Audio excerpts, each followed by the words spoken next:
Vite qu'il pleut. Bien, chers camarades, chers amis, ce 1er mai constitue, comme chaque année, une journée de mobilisation et de lutte internationale de solidarité pour la paix et la justice sociale.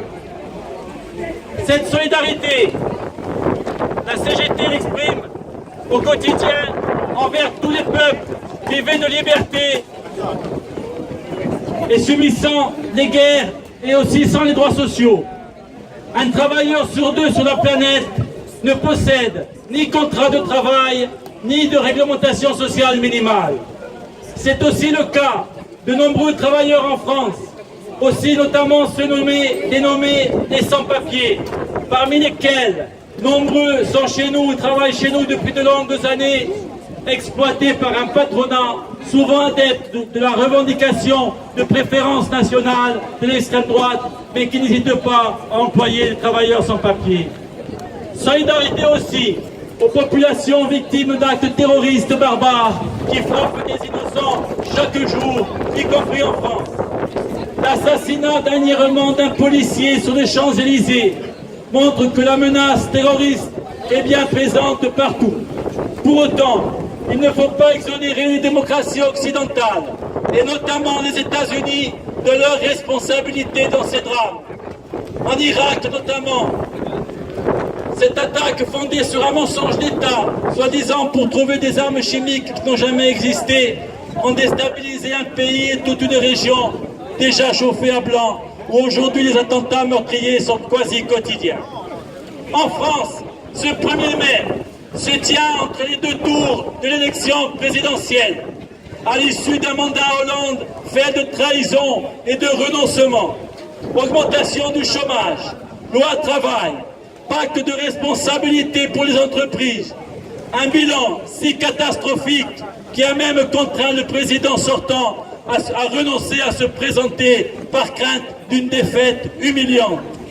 Pas étonnant alors que dans ce contexte de souffrance sociale et de trahison, l'extrême droite, pour la 2e fois, se qualifie pour le 2e tour en obtenant un nombre de voix record avec plus de 7 millions d'électeurs.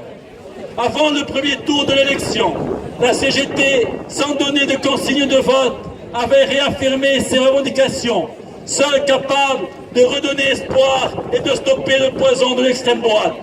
Nous revendiquons une hausse de salaire, un meilleur service public, un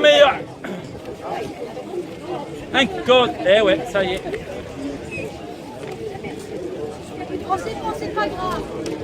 Un code de travail plus protecteur, reste à côté de moi d'ailleurs.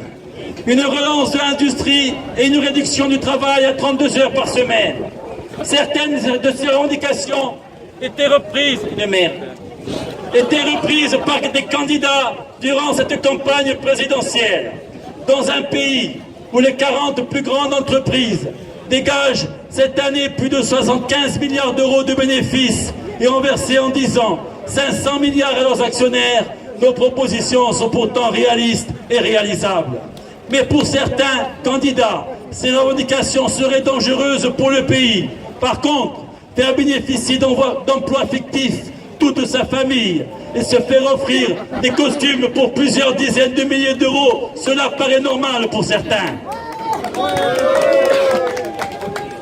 Alors, pour certains, appelés aujourd'hui, notamment par ceux de la politique d'austérité, contribuent à faire le lit de l'extrême droite à un vote républicain en se rangeant sans discuter derrière le candidat Macron, c'est un peu court, voire malhonnête. La CGT porte des valeurs humanistes et a toujours lutté contre l'extrême droite et en a payé très souvent un prix très lourd avec la mort de militants engagés dans les luttes réprimées par des milices patronales au service de l'extrême droite. Nous savons mieux que personne que derrière les discours de Marine Le Pen, comme derrière les intentions de Donald Trump, qui prétendent tous les deux parler au nom du peuple, se cachent le patronat, les banquiers et les milliardaires. Le président américain, qui se voulait justement dans ses discours le président des pauvres et des travailleurs, dès qu'il a été élu, s'est entouré des mêmes banquiers qu'il ne cessait de vilipender pendant sa campagne électorale. Et parmi ses premières intentions, une fois élu, il s'est acharné à détruire l'embryon de sécurité sociale mis en place par Barack Obama.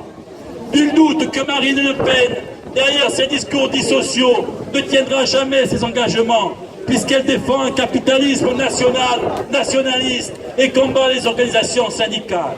Jamais, je dis bien jamais, la CGT n'appellera à voter pour l'extrême droite qui transpire le racisme, la haine du syndicalisme et l'opposition entre les salariés selon leur origine, leur religion ou leur nationalité.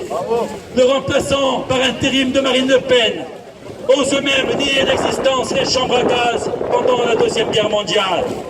Il n'y a aucun exemple historique où l'extrême droite soit arrivée au pouvoir par les urnes et en soit sorti dans une alternance tranquille quelques années après. Est-ce que l'extrême droite est moins dangereuse en 2017 qu'en 2002, lorsque Jean-Marie Le Pen s'était qualifié? Non, bien sûr que non. Et il est encore plus dangereux aujourd'hui, non seulement pour les Français, mais aussi pour l'Europe et le monde, puisque l'extrême droite bénéficie aujourd'hui d'alliés importants avec Trump et Poutine. Ce n'est pas une raison pour accorder notre confiance à Emmanuel Macron, notre candidat restant dans la brutalité sociale de son programme, non seulement va à l'encontre de nos revendications, mais qui aussi, s'il le réalise, donnera dans 5 ans de nouvelles forces au Front National. Car il faut l'affirmer avec force. C'est bien la politique, la poursuite des politiques antisociales, notamment de renoncement du gouvernement en place, promettant de s'attaquer au pouvoir de la finance et se traduisant par la mise à mort du Code du travail. C'est tout cela qui fait le lit de l'extrême droite. Macron annonce clairement vouloir détruire, même par ordonnance, dès qu'il serait élu, des pans entiers du Code du travail, balayant un siècle d'acquis sociaux. Il faut aussi supprimer 120 000 emplois de la fonction publique et détruire notre système de retraite. Alors oui,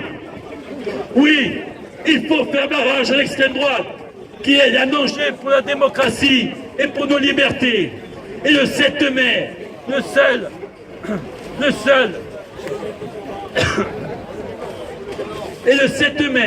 le seul acte concret possible pour le deuxième tour, c'est bien le bulletin de vote. En Corse aussi, ceux qui affirment que les élections nationales ne nous concernent pas sont des menteurs. Bien sûr que les politiques européennes et libérales, le capitalisme financier impactent les Corses, et notamment les plus précaires. Après avoir soutenu Manuel Valls et sa loi travail, les forces qui actuellement en responsabilité à la CTC se rapprochent d'Emmanuel Macron, et certains de leurs leaders appellent maintenant à voter pour lui, pour des raisons politiciennes, puisque Macron s'engage pour une nouvelle réforme constitutionnelle. Mais aussi de fond, car ils soutiennent aussi les politiques libérales d'austérité du gouvernement actuel, où participait Emmanuel Macron. Continuez donc à revendiquer un nouveau statut pour la Corse, alors que la collectivité unique n'est pas encore installée. C'est non seulement jeter un écran de fumée sur les vrais problèmes économiques dont souffre une majorité de Corses, mais c'est aussi répondre au patronat local qui veut toujours plus de liberté pour s'exonérer des règles sociales et continuer sa politique de vie chère et de bas salaire en Corse. Pour toutes ces raisons, la CGT fait de ce 1er mai une journée exceptionnelle pour le progrès social, la liberté, l'égalité, la justice, la fraternité, la démocratie et la solidarité. Pas un jour sans lutte, pas un jour sans une initiative pour rassembler les salariés. Tous ensemble, continuons. Vive la CGT et vive le 1er mai!